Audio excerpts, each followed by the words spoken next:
Hello friends, welcome to Reno's Englishpedia. Today we are going to discuss the competency-based questions from the poem A Roadside Stand written by Robert Frost. Before we discuss the competency questions, let's have a quick look at the poem. So the basic summary of the chapter is that there are some roadside, there are some people living near the roadside and they have built a shabby shed and they have only one desire, that is they are pleading for customers. They are pleading for city people who are rushing by to stop at the roadside stand and to buy some of their homegrown products. Now, why do they want this? Because city money is equivalent to city development, and the country people also want the same. They want, their village to be developed. They want to feel some money in hand so that they too can enjoy the pleasures of life. But what is wrong is that the city people are preoccupied with their own lives.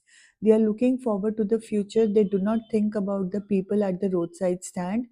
In fact, they complain about this roadside stand that it is just, destroying the aesthetic beauty of the surroundings. They have, put the signs wrong on the roads. So this is causing anger in the people at the roadside stand. They want city-like comforts but are denied due to the selfish attitude of the city dwellers. And then, there is also news in the newspapers that the politicians are promising them that they will take the land and in return they will bring them closer to the village. So this is referring to encroachment. उनके lands को encroach करके वहाँ पर वो अपने बड़े बड़े malls या ऐसे कुछ बनाने वाले हैं. But they are not real promises. These promises are only to lure people. Lure people मतलब उनको बेवकूफ़ बनाने के लिए. All the time the roadside stand dwellers are looking at the roads. उनकी आंखें ढूंढती रहती हैं कि कोई आएगा, वहाँ पे रुकेगा, हमारा सामान खरीदेगा. फिर वो बताते हैं कि लोग आते हैं, रुकते हैं, बट सामान खरीदने के लिए नहीं. अगर सामान मांगते भी हैं तो ऐसा सामान मांगते हैं जो रोड साइड वालों को होता ही नहीं है, like gas. Gas means petrol. तो वहाँ पे रोड साइड वालों को गुस्सा भी आता है कि उनको दिख नहीं रहा है that we are selling village produce, we do not have petrol and all. अब पोएट ये सब देखकर is pained. He wants to end their pain in a one stroke. He wants to kill them all. बोलता है कि अगर सब मर जाएंगे तो उनका दर्द खत्म हो जाएगा. But the very next moment he realizes that it is not a sane solution. उसको कैसे लगेगा if someone wants to kill him because he is unhappy? And then he decides to leave the solution to the future. The future has to take care of itself.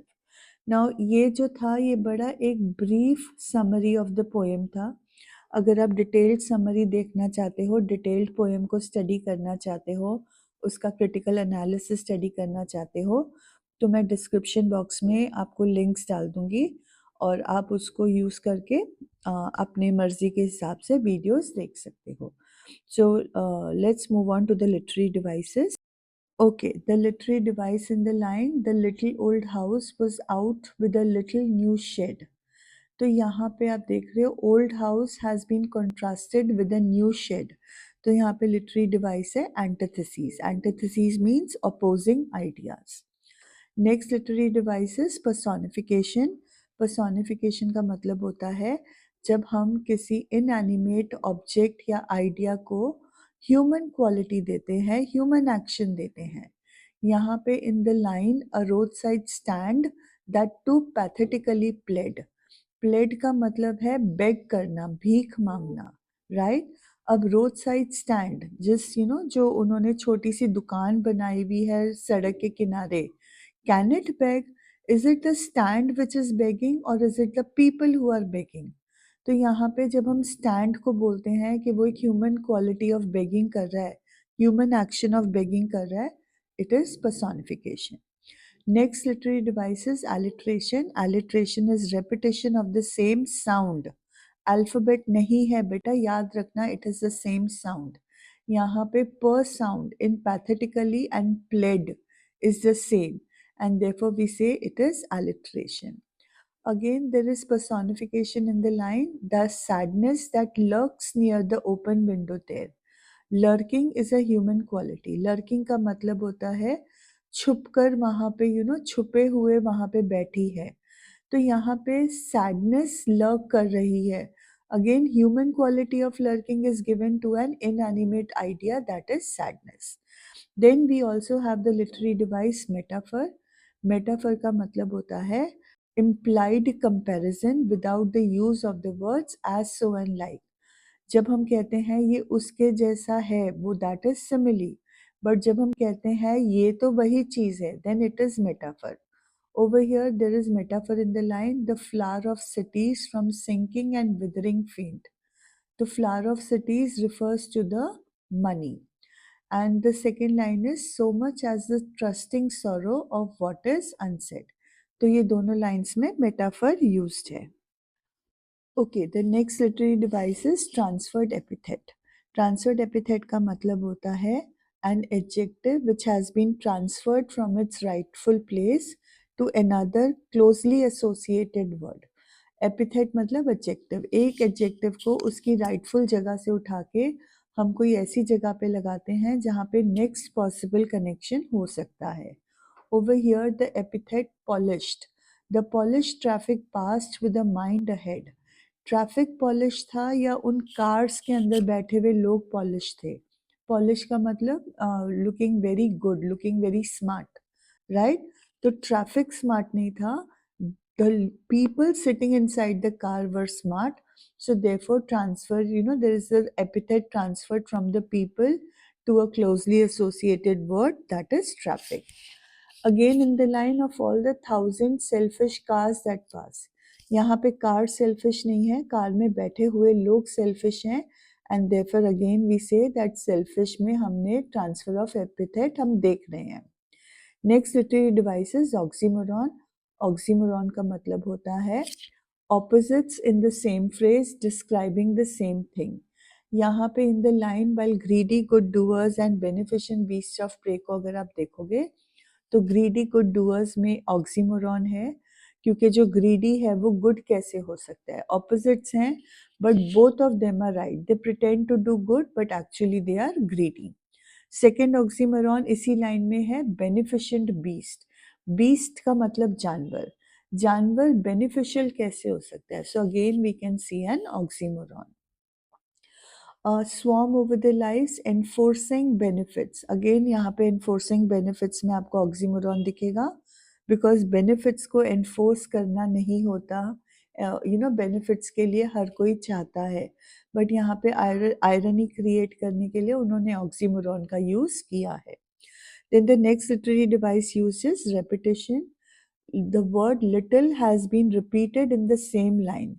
जब ऐसा होता है एक ही word उस लाइन में repeat होता है फॉर एम्फेसिस, तब हम कहते हैं that repetition has been used. Okay, the next literary device that we will discuss is alliteration. मैं ऑलरेडी आपको बता चुकी हूँ, repetition of the same sound is alliteration. In the first line, the per in party, the per in power are the same and therefore there is alliteration. Second line में greedy और good में alliteration है, and again beneficent और beast में भी alliteration है. In the third line, the sir sound in squeal, sound and stopping, यहाँ पे sir sound repeated है and therefore it is alliteration. The next literary device is assonance. Assonance का मतलब होता है जब आपको जो vowel sounds हैं वो repeat होते हुए नजर आते हैं in the words, then we call it assonance. यहाँ पे आप if और it में देखोगे तो the I sound, that is a, if is being repeated in both the words. Okay, having discussed the literary devices, let's jump into the competency-based questions. The first competency-based question is, why is the stand's existence said to be pathetic? तो इसका pathetic का मतलब होता है दर्दनाक, जिसको देखकर आपको आपको तरस आए. तो क्यों बोला जा रहा है कि स्टैंड का जो एग्जिस्टेंस है वो pathetic है? The reason is that कि जो लोग हैं रोड साइड स्टैंड पे खड़े हुए सामान बेच रहे हैं, उनकी कभी भी एक्सपेक्टेशंस फुलफिल्ड नहीं होती हैं। जो रिच मैन हैं, जो वहाँ से गुज़र रहे हैं लोग, सिटी मैन हैं, वो कभी भी विलेजर्स की तरफ दे आर नॉट कंसिडरेट। उनका पर्पस होता है, जो विलेज स्टैंड वालों का पर्पस है वो डिस्ट्रॉय हो जाता है, उनका डिज़ायर ख़त्म हो जाता है, बिकॉज़ जो सिटी मनी है, शहर में जो पैसा है वो उनके हाथों में नहीं आता है। उनके विलेज में अगर न्यू मनी नहीं आएगा, then how will the villagers progress? So that is why यहाँ पे हम देख रहे हैं ट्रांसफ़र हुआ है। The word pathetic is has actually been used for the people at the roadside stand, but poet ने stand को pathetic किया है to draw a parallel between the state of the people and the state of the roadside stand. Okay, next question. Though money holds the same value everywhere, the poet draws a distinction between city money and country money. Elaborate. अब पैसों की तो वही value होती है, तो यहाँ पे पोएट क्यों कह रहा है कि there is a difference between the city money and the country money? तो उसका आंसर है दैट जिस तरह से पैसा कमाया जाता है या सिटी में खर्च किया जाता है वो बहुत डिफरेंट है as compare to the country. City money जो अर्न किया जाता है that is through a complex manner, impersonal transactions होते हैं, अ, उसके बहुत लेन-देन होता है तब जाके पैसा कमाया जाता है। जबकि जो कंट्री है, जो विलेज है, वहाँ पे पैसा कमाया जाता है through hard work, personal connections के थ्रू पैसा कमाया जाता है। तो इसीलिए पोएट को लगता है कि सिटी मनी में जेन्युइन ह्यूमन टच नहीं होता और वो सिंप्लिसिटी नहीं होती जो कंट्री मनी में हमें मिल जाती है। Okay, the next question is the roadside stand and the moving cars are a contrast around which the entire poem is woven. Expound. Expound का मतलब होता है इस बात के ऊपर ज़्यादा बात करो, इस बात को डिटेल में आपको डिस्कस करना है। तो अब इनमें ये जो थीम है ये सेंट्रल थीम है इस पोएम की, तो ये कंट्रास्ट कैसे ड्रॉ किया गया है? अब स्टैंड जो है वो रिप्रेजेंट करता है एक फिक्स्ड पोजीशन, एक simple and traditional way of life in the country side. Country side मतलब विलेज। और जो कार्स हैं दे आर मूविंग, वो चल रही हैं और वो क्या सिंबलाइज करती हैं? The fast paced modern and impersonal city life. जो सिटी में लाइफ होती है बहुत फास्ट पेस्ड होती है, मॉडर्न होती है एज़ कम्पेयर टू ट्रेडिशनल, और उसमें लोगों का ज़्यादा पर्सनल टच नहीं होता है, वो इम्पर्सनल होता है। अब ये जो स्टार्क डिफरेंस है ये क्या हाईलाइट कर रहा है? ये हाईलाइट कर रहा है द क्लैश। क्लैश मतलब the conflict between the old and the new, between tradition and progress. और ये पोएट का कॉन्टेम्पलेशन भी रिफ्लेक्ट कर रहा है on the changing times and the loss of rural simplicity. समय के साथ साथ जो विलेजेस में सिंप्लिसिटी था वो भी बदलता जा रहा है। तो इसीलिए ये दोनों जो सिंबल्स हैं they are so important as a contrast. Next question, comment on the significance of the symbol of the car in the poem. Car जो सिंबल है उसके बारे में हमारे को उसकी इम्पोर्टेंस क्या है उस पर कमेंट करना है। तो कार किस चीज़ को सिंबलाइज करती है? It symbolises urbanisation. अर्बनाइजेशन मतलब डेवलपमेंट, शहर में रहना। शहर में लाइफ जो होती है वो बड़ी डेवलप्ड होती है as compare to rural life. Again more over what more does the car stand for? It stands for modernity, it stands for progress.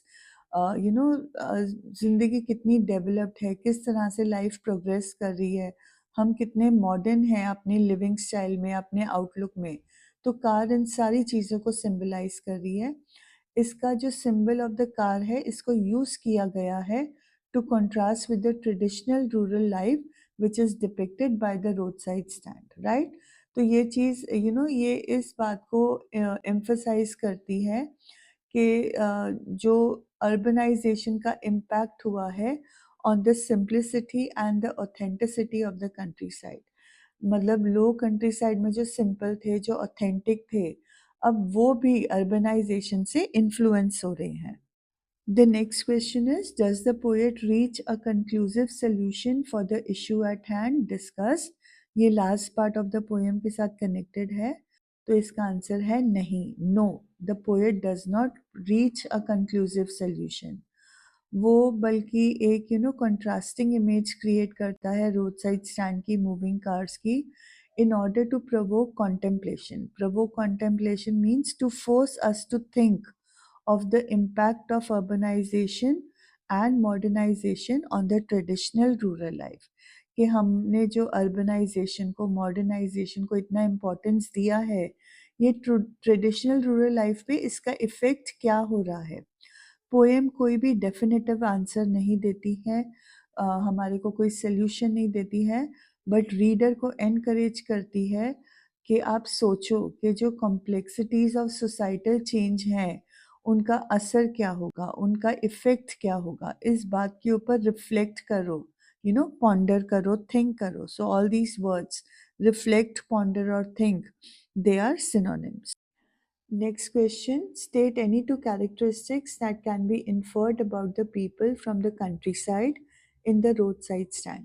इस क्वेश्चन का मतलब है कि जो लोग रोड साइड स्टैंड पे चला रहे हैं, रोड साइड स्टैंड को चला रहे हैं, उनके बारे में दो कोई भी कैरेक्टर ट्रेट्स हम कौन से इन्फर कर सकते हैं फ्रॉम द पोएम। तो first is they have endless patience, वो बहुत वेट करते हैं patiently, endlessly, for the kindness of the people from the city. शहर से आकर कोई उनकी तरफ काइंडनेस दिखाएगा तो उनका ये जो वेट है ये एंडलेस है, right. This is demonstrating their patience और even their persistence. Second characteristic है that they have a desire to live an ideal life, a perfect, a happy life, which is shown in the movies. They are hopeful and optimistic कि उनको भी ऐसा chance मिल जाए whereby they can live such a kind of life. The next question is the cry of not having money to do anything except carry on the business of making bangles, not enough to eat, rings in every home. This is an extract from the chapter The Lost Spring. And दूसरी तरफ हमें extract from the road side stand दिया गया है। Far from the city we make a road side stand and ask for some city money to feel in hand. अब ये जो question है ये एक एक्स्ट्रापोलेशन अक्रॉस द टेक्स्ट है। आपको दो टेक्स्ट में से रेफरेंस देकर अब आपने एक कॉन्वर्सेशन लिखना है between a bangle maker and the owner of the road side stand with reference to the above extract. अब लॉस्ट स्प्रिंग के बैंगल मेकर्स का क्या रोना है कि उनके पास बिल्कुल भी पैसे नहीं होते हैं, कोई और काम करने के लिए उनको ये बैंगल का ही काम करना पड़ेगा। मतलब उनके पास तो इतने पैसे भी नहीं होते हैं कि उनको भरपेट खाने को मिल सके, राइट। और रोड साइड स्टैंड वाले क्या बोल रहे हैं, हमने ये रोड साइड स्टैंड बनाया है so that we can get some city money, right. तो दोनों की डिमांड मनी के लिए ही है। First demand for money is to satisfy their desire, their basic desire to have food. And the second desire for money, the people from the roadside stand, they want to enjoy a better life as compared to what they are leading now. तो इन दो concepts को use करके हमने एक conversation बनाना है। और the paper setters have also given us hints कि हम ये कॉन्वर्जेशन कैसे लिखेंगे। कॉन्वर्जेशन हमेशा the first person who speaks उसका नाम लिख के we put a colon and then his dialogue, and then it follows with the second person and so on. It's a humble request. Words like हो, how are you, yeah, what are you doing, ये जो slang language है ना ये मत लिखना, because ये आपके वर्ड लिमिट को एक्सटेंड कर देगी। आप जो आंसर है वो नहीं लिख पाओगे, आप अजीब सी बातों में अपना पूरा वर्ड लिमिट यूज अप कर लोगे, and then either your answer will become very long and you will miss out on some important question, या आपका आंसर वेग हो जाएगा। So try and stick to what has been asked. इस conversation में हमें already बोला गया है कि the owner of the road side stand is going to start the conversation by talking about the bangles which the bangle maker are selling, and they will ask them about their experience in the business. अब bangle maker आप देख रहे हो उसके बाद colon लगा हुआ है, अब वो क्या जवाब देगा कि फिरोज़ाबाद में बैंगल मेकिंग करना बड़ा टफ लाइफ है, हम सदियों से जनरेशन से ये काम कर रहे हैं, but even today it is not paying us enough to meet our needs. To meet our needs मतलब हमारी ज़रूरतें पूरी नहीं होती हैं। हम तो बेयरली इतना कमा पाते हैं कि हम खाना खा सकें। मतलब खाना ही इतनी मुश्किल से मिलता है तो हम अपने बच्चों को एजुकेट कहाँ से कराएँगे? एंड बिकॉज़ हमारे पास एजुकेशन नहीं है तो हम इस बिज़नेस में ट्रैप्ड हैं। हम बेटर जॉब अपॉर्च्युनिटीज़ फाइंड नहीं कर सकते और ये एक विशियस सर्कल है पॉवर्टी का जो कभी भी ख़त्म नहीं होएगा। विशियस सर्कल का मतलब होता है cruel circle, a never ending circle. अब इसके बाद again owner of the road side stand की बारी आएगी to continue with the conversation. He will express his understanding of the situation और वो अपनी प्रॉब्लम भी बताएगा कि हाँ, यहाँ पे कंट्री साइड में हम भी स्ट्रगल करते हैं टू मेक एंड्स मीट। हम पूरा दिन वेट करते हैं सिटी पीपल के वो रुकेंगे और हमसे कोई चीज़ खरीदेंगे। You know, we are dependent on the city money to get by in our lives. अब बैंगल मेकर भी उनके साथ सहानुभूति करेगा कि हाँ, बहुत तकलीफ़ होती है सोच के कि हम सब सेम फाइनेंशियल सिचुएशन में हैं। फिरोज़ाबाद में तो हम पुलिस से भी डरते हैं, ब्यूरोक्रेट्स, मिडलमैन से भी डरते हैं because all of them exploit us, हमारा नाजायज़ फ़ायदा उठाते हैं। हमें एक सोसाइटी बनाने से, कोऑपरेटिव बनाने से रोकते हैं। जब भी हम अपने राइट्स डिमांड करते हैं तो वो हमें जेल में डाल देते हैं। और ओनर अब यहाँ पे आपने देखा कि पॉलिटिशियंस के बारे में नेगेटिव कमेंट आया क्योंकि सिमिलैरिटी तो के दोनों के सिचुएशन में तो वही है। तो द ओनर भी बोलेगा कि हाँ, सिर्फ़ आपकी बात नहीं है बट हमारे को भी यहाँ पे गवर्नमेंट फ़ॉल्स प्रॉमिसेस करती है। एजेंसीज़ हैं जो प्रिटेंड करते हैं हमारे को हेल्प करने की, बट हमारी सिचुएशन में कोई चेंज नहीं आता है, it remains the same. Then they will talk about the solution कि लगता है कि हमारी लाइफ में तो हमारी सिचुएशन में कोई फाइनेंशियल सिचुएशन नहीं होगा, कोई इम्प्रूवमेंट नहीं होगा। जो पॉवर्टी है वो कंटिन्यूअसली हमारा पीछा करेगी और ये बात जो है वो बड़ी डिसहार्टनिंग है। तो उसके बाद ओनर बोलेगा कि हम तो बस एक बेटर फ्यूचर के लिए होप कर सकते हैं, प्रे कर सकते हैं। We need to carry on with our struggles. So in this way you will develop your conversation where first they talk about their situation, then they talk about what they want, and then they talk about what is stopping them, the problems that they are facing, and then finally the hope कि शायद कभी किसी दिन कुछ बेहतरी हो जाए. So that is how the conversation will be written. Next question. Imagine a car stops and actually buys from the roadside stand. Keep in mind the reaction you think the peasants would have. Write a diary entry as a farmer describing not only your immediate experience but also your afterthoughts on being able to earn city money. And diary entry लिखने का उन्होंने आपको तरीका बताया है, the date, the day and the time, and then you will talk about your feelings, we had an unexpectedly good day today. अब question में बोला क्या गया है कि आप एक फार्मर हो और आपके रोड साइड स्टैंड से एक सिटी कार रुक के कोई चीज़ खरीदती है। अब आपको करना क्या है, आपने डिस्क्राइब करना है अपने एक्सपीरियंस को और आपके आफ्टर थॉट्स को। जब आपको सिटी मनी मिला तो आपने क्या महसूस किया इस बारे में आपने लिखना है। So how will you start? आप बताओगे why it was an unexpectedly good day. आप बताओगे कि स्कॉर्चिंग सन था, वो सेट हो रहा था और दिन का अंत का मतलब है that hopes were dying with the dying day. जैसे-जैसे दिन खत्म हो रहा था तो उम्मीदें भी ख़त्म हो रही थी। इसीलिए यहाँ पे सेटिंग ऑफ द सन की हमने बात की है और वो बोलते हैं उस टाइम पे देयर अकर्ड अ मिरेकल।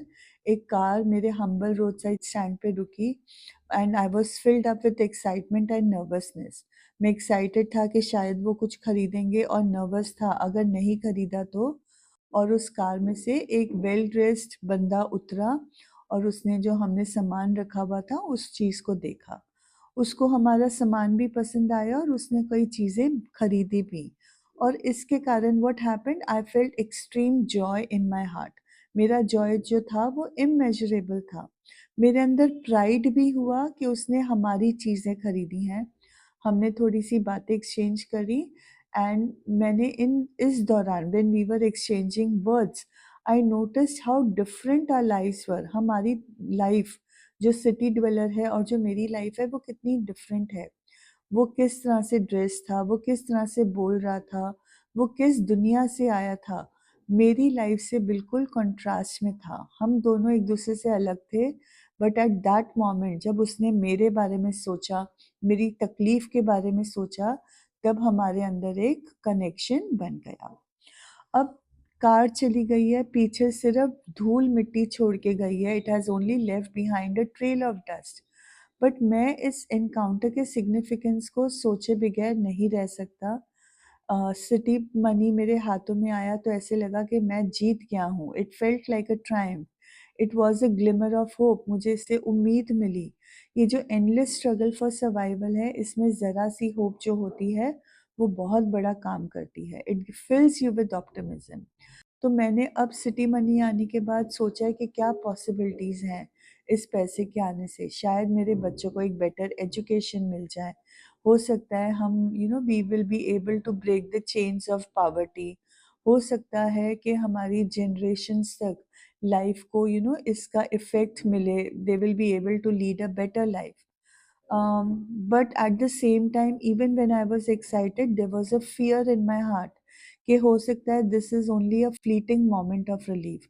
हो सकता है आगे कोई और मतलब कोई और सिटी ड्वेलर मेरे रोड साइड स्टैंड पर आकर ना रुके। जो हमारी हार्श लाइफ की रियलिटी है, वो मुझे नॉ कर रही है। नॉ कर रही है मतलब धीरे-धीरे मुझे च्यू कर रही है, धीरे-धीरे मुझे खोखला कर रही है, मुझे रिमाइंड कर रही है कि हमारी लाइफ कितनी अनसर्टेन है।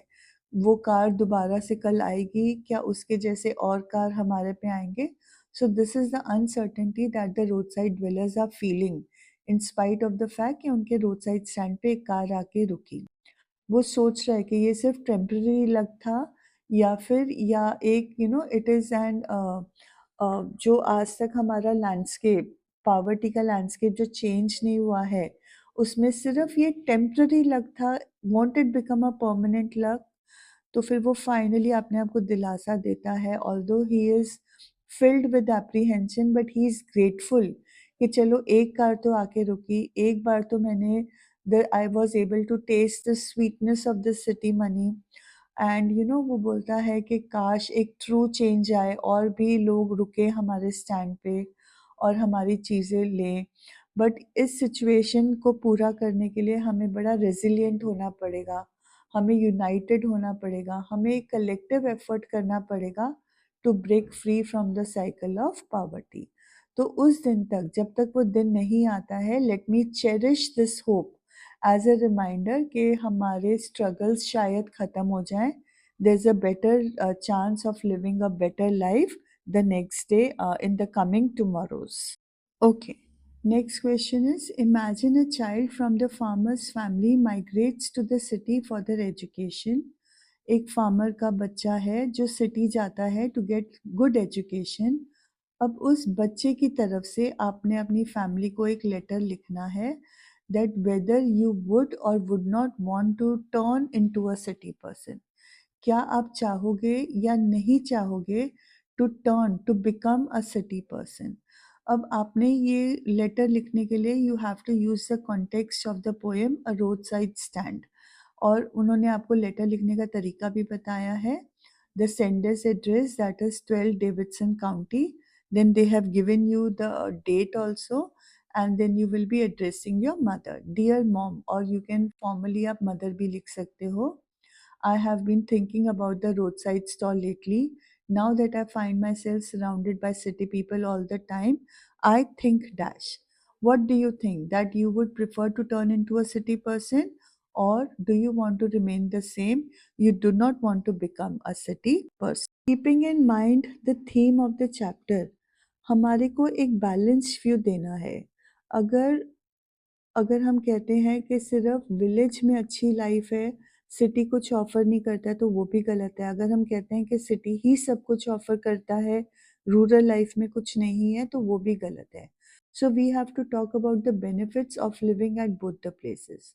अगर अब हम रूरल लाइफ़ की बात करें, अगर हम रोड साइड स्टैंड की बात करें, तो कौन-सी चीज़ें दिमाग में आती हैं? It is the hard work, the simplicity of life, the genuine connection that is shared by people in the village. तो ये सारी जो बातें हैं, ये रोड साइड स्टैंड के साथ होती हैं। अगर हम सिटी की बात करें तो उसके क्या पर्क्स हैं, उसके क्या बेनिफिट्स हैं कि वो आपको एक अच्छी एजुकेशन देता है, आपका जो होराइज़न है उसको ब्रॉडेन करता है, आपको न्यू एक्सपीरियंसेस मिलते हैं। बट सिटी लाइफ कैसी है? बहुत फ़ास्ट पेस्ड है, बहुत बस्टलिंग है, तो उसमें आपको ट्रैंक्विलिटी आपकी खो जाती है। ये ट्रैंक्विलिटी आपको कहाँ मिलेगी? ट्रैंक्विलिटी मतलब शांति, ये ट्रैंक्विलिटी आपको मिलती है विलेज में, अपनी खुद की कम्युनिटी में। अब सिटी में वो क्या विटनेस कर रहा है? He is witnessing progress, but he is also witnessing the harsh realities of urban life. Progress के साथ-साथ ऐसी भी रियलिटी होती हैं जो स्वीट नहीं होती हैं, जो बहुत बिटर होती हैं। अब सिटी लोग कैसे होते हैं? वो हमेशा एक ना एक ड्रीम को चेज़ कर रहे होते हैं। कुछ ऐसी चीज़ों के पीछे भाग रहे होते हैं जो कभी भी उनको मिलती नहीं हैं। सिटी में बहुत ग्लिटरिंग लाइट्स हैं, बड़ी-बड़ी टावरिंग बिल्डिंग्स हैं, इनको देखकर हम कैप्टिवेट होते हैं। बट इनके पीछे स्ट्रगल्स छुपे हैं, इनके पीछे लोनलीनेस छुपी हुई है, राइट? सो सिटी लाइफ में अगर कुछ अच्छा है, तो बहुत कुछ है जो बुरा भी है। तो अब वो बोलेगा कि जैसे मैं सिटी लाइफ में नेविगेट कर रहा हूँ, जी रहा हूँ, तो मेरे अंदर एक डिज़ायर आता है for the simplicity and authenticity of the road side stand. City money comforts देता है, पॉसिबिलिटीज़ क्रिएट करता है, but it can not replace the value of genuine human connections and the sense of belonging that we feel in the rural life at the road side stand. तो last में वो क्या लिखेगा? I am grateful for the chance to learn and grow in the city, but मेरे दिल में जो हमारा कंट्री साइड है वो हमेशा रहेगा। I hope to return someday, but not as a city person, but as someone who brings back the knowledge and experiences to uplift our community. ये genuine solution to the problem है कि लोग city से education लेकर आएँ, knowledge लेकर आएँ, वो एक्सपीरियंसेस, वो एबिलिटी, वो ऐसी आइडियाज़ लेकर आएँ जिससे कम्युनिटी, उनकी जो विलेज कम्युनिटी है, वो अपलिफ्ट हो and they are able to preserve the essence of their humble roadside stand. So आप इस तरह से अपना letter to your mother लिखो. Okay, next question is, imagine you are Pablo Neruda, the poet of keeping quiet. What advice might you offer to Robert Frost, the poet of A Roadside Stand, in the context of his conflicted emotions as displayed in the given lines? आपको कुछ lines दिए हुए हैं, उसमें conflicting emotions हैं। अब Pablo नेरूडा ने poem keeping quiet लिखी है। He is talking about keeping still for a moment, not indulging in any activity for a moment. He's advocating introspection, retrospection. तो अगर आपको ये पॉइंट्स याद है कीपिंग क्वाइट के, तो यही चीज़ें आपको रॉबर्ट फ्रॉस्ट को भी समझानी है। अब रोड साइड स्टैंड की कौन सी लाइन्स दी गई हैं? The requisite lift of spirit has never been found, or so the voice of the country seems to complain. I can't help owning the great relief it would be to put this people at one stroke out of the pain. अब आपने क्या करना है? You have to pen down, you pen down means you have to write your advice in a letter to Robert Frost and you may begin this way. अब आपको पता है आप रॉबर्ट फ्रॉस्ट को लेटर लिख रहे हो तो वो डियर रॉबर्ट ही नाम आएगा, you can not right any other name. I recently read your poem A Roadside Stand and dash dash dash. अब आपको अपना उसके साथ आपको एडवाइस ऑफर करनी है, right? And how will you end the letter? Again आपको एग्जामिनर ने, पेपर सेटर ने बताया है, I hope this advice is helpful to you, please let me know if there is anything else I can do to support you. Warmly, Pablo Neruda. तो answer I have already told you कि जो हमारे Pablo Neruda हैं वो Robert Frost को क्या बोलेंगे? वो यही बताएंगे कि I can understand the difficulties you are facing in making decisions. जब हम अपने इमोशन से ओवरवेल्म हो जाते हैं, ओवरवेल्म मतलब जब हमारे इमोशंस हमें पूरी तरह अपने बस में कर लेते हैं, तब बड़ा मुश्किल होता है कोई भी सेन डिसीजन बनाना। तो इस सिचुएशन में आप क्या कर सकते हो? You can take a moment to keep still. आप इंट्रोस्पेक्ट करो, रेट्रोस्पेक्ट करो। अगर आप ये दोनों चीज़ें करोगे, अगर आप रिफ्लेक्ट करोगे, तो you will get a better understanding of the situation और आप अपनी ह्यूमैनिटी के साथ कनेक्शन कर पाओगे और दूसरों के साथ भी कनेक्शन कर पाओगे। अगर आप 1 minute if you will be still for a moment, if you contemplate, if you think before taking any decision about the fate of the people at the roadside stand, तो आपके लिए ये बेनिफिशियल होगा। अपने मन को शांत करने से, by being present in the moment, आपको उन रोड साइड स्टैंड के ड्वेलर्स की स्ट्रगल्स का पता चलेगा, उनके पेन के बारे में आप ऑब्जेक्टिवली सोच पाओगे and with this you will gain a new perspective about your own place in the world. तुम्हारा क्या काम है उस दुनिया में, तुम किस मुकाम पे हो उस दुनिया में, तुम्हें ये बेटर अंडरस्टैंडिंग होगी। अगर तुम अपना रूटीन तोड़ोगे और 1 मिनट के लिए you will be still and you reflect upon your actions, तो you will get a deeper understanding of this situation और जो तुम डिसीजन बना पाओगे, ले पाओगे, that will be more beneficial, functional and useful. So this moment of reflection can help you to see beyond the conflicting emotions. आपको ये conflicting emotions को overcome करके आप real situation को देख पाओगे, आपके दूसरों के साथ connection बनेगा और जब connection बनेगा तो आप उनके issues को भी solve कर पाओगे। तो हमारे को कोशिश करनी चाहिए कि we connect with our own self and in order to advise, ताकि कि हम लोगों को एक बैलेंस्ड एडवाइस दे सकें और एक काम एडवाइस दे सकें। So this is how you will advise Robert Frost. Okay, so now we are going to discuss some questions जो ऑलरेडी हमने हो सकता है in some form or the other हमने ऑलरेडी डिस्कस किए हुए हों या फिर रिवीजन में उन पॉइंट्स को कवर कर लिया है, तो मैं उनको ज़्यादा डिटेल में नहीं जाऊंगी। I'll just be discussing them. I have not written down the answers. So the first question is, what does the expression polished traffic refer to? The polished traffic is referring to all the smart people who are in the cars from the city. What does it reveal about city people? The city people are very smart. They are the ones who represent the haves in the society. Haves मतलब जिनके पास सब कुछ है। Road side stand वालों को हम क्या बोलेंगे? Have nots. हैव नॉट्स मतलब उनके पास अभी बहुत कुछ है जो नहीं है, right? So what does it reveal about city people? That they have many things in their life. They are well off, they are smartly dressed, right? They are looking forward to their future. They are not bothered about the people at the roadside stand. Okay, second question. Why didn't the polished traffic stop at the roadside stand? Because they don't think about the roadside stand. They are not concerned about the people at the roadside stand. They are preoccupied. Preoccupied मतलब अपने ही ख्यालों में है regarding their future destination, their future aim in life. उनके पास कोई time नहीं है कि वो रोड साइड स्टैंड वालों के बारे में सोचें। Third question, what does the poet tell us about the power of money in the roadside stand? Poet हमारे को क्या बता रहा है कि मनी का पावर क्या है? तो मनी क्या हमारे लिए कर सकता है? Money is creating a distinction between haves and have nots. City के पास पैसा है तो they are living a very good life, but villagers के पास पैसा नहीं है तो basic things like a good education, some amenities, some comforts उनकी लाइफ में मिसिंग है। So that is the power of money. Money इतना पावरफुल है कि द गवर्नमेंट, द एजेंसीज, जो हेल्पफुल एजेंसीज होती हैं जो बोलती हैं कि हम सोशल अपलिफ्टमेंट में लगे हुए हैं, they are not actually working for the upliftment of the people at the roadside stand. They want to feel the power of money. They want to to dupe the people.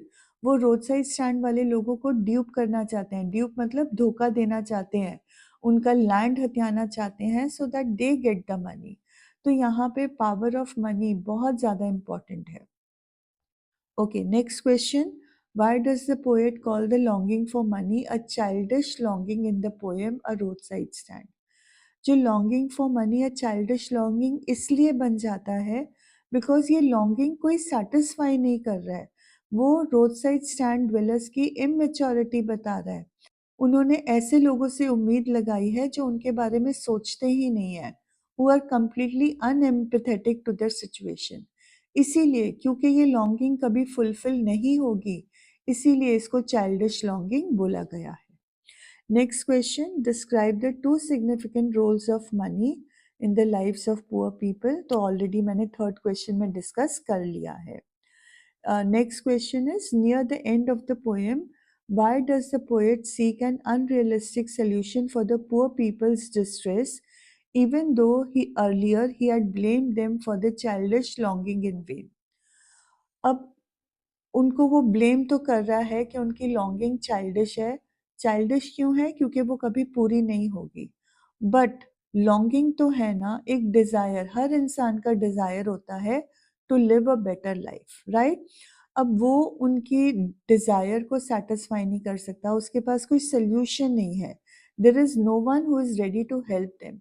तो अब उसका unrealistic solution poet क्या सोचता है कि मुझे at one stroke let me put them out of the pain, मुझे उनको एक ही स्ट्रोक में ख़त्म कर देने दो, ना वो ज़िंदा रहेंगे, ना उनके उनको इतना पेन होगा।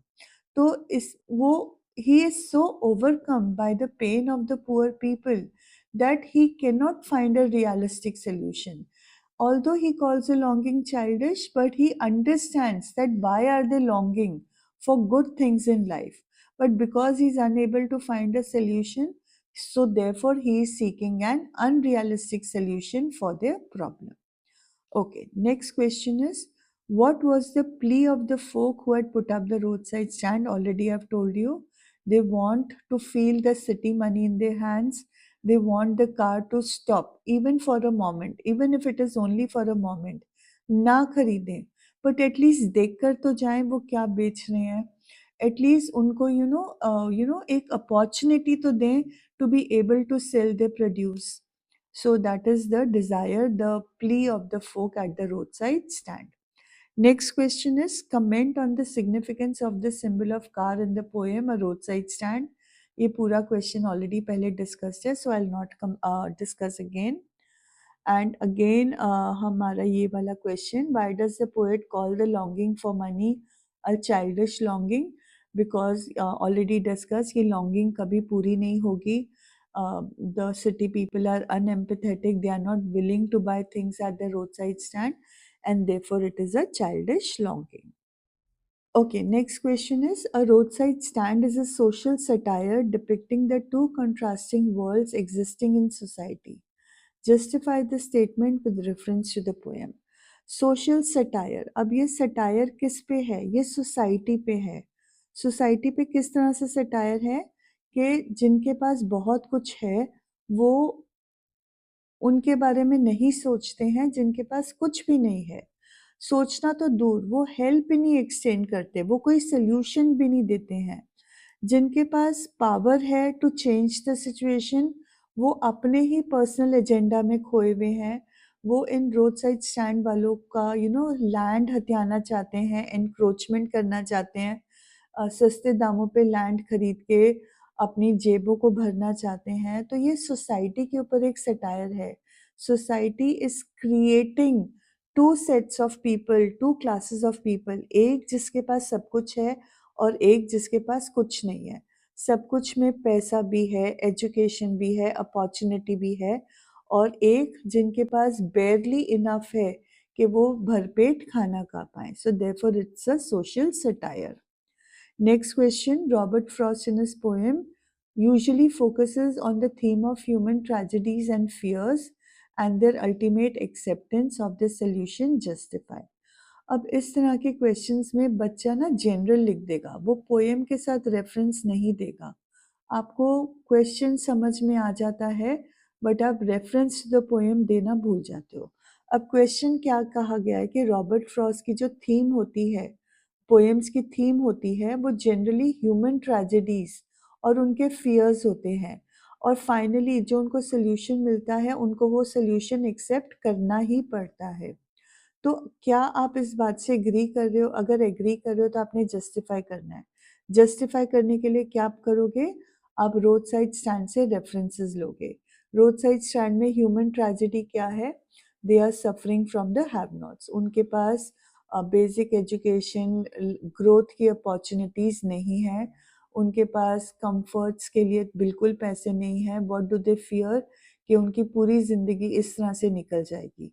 No one will stop at the stand and give them some city money. वो कभी भी अपने बच्चों को एक काबिल, एक प्रॉस्परस बंदा, ह्यूमन बीइंग नहीं बना पाएंगे। They and their families will be living in poverty for the rest of their lives. तो अब सोल्यूशन क्या है? पोएट का सोल्यूशन तो ये था to kill them all, but is it a completely acceptable solution? No. तो इस तरह से आपको पोएम को यूज करके रॉबर्ट फ्रॉस्ट की थीम क्या है उसको एक्सप्लेन करना पड़ेगा। Okay, coming to the next question. Migration often comes with the promise of a better life.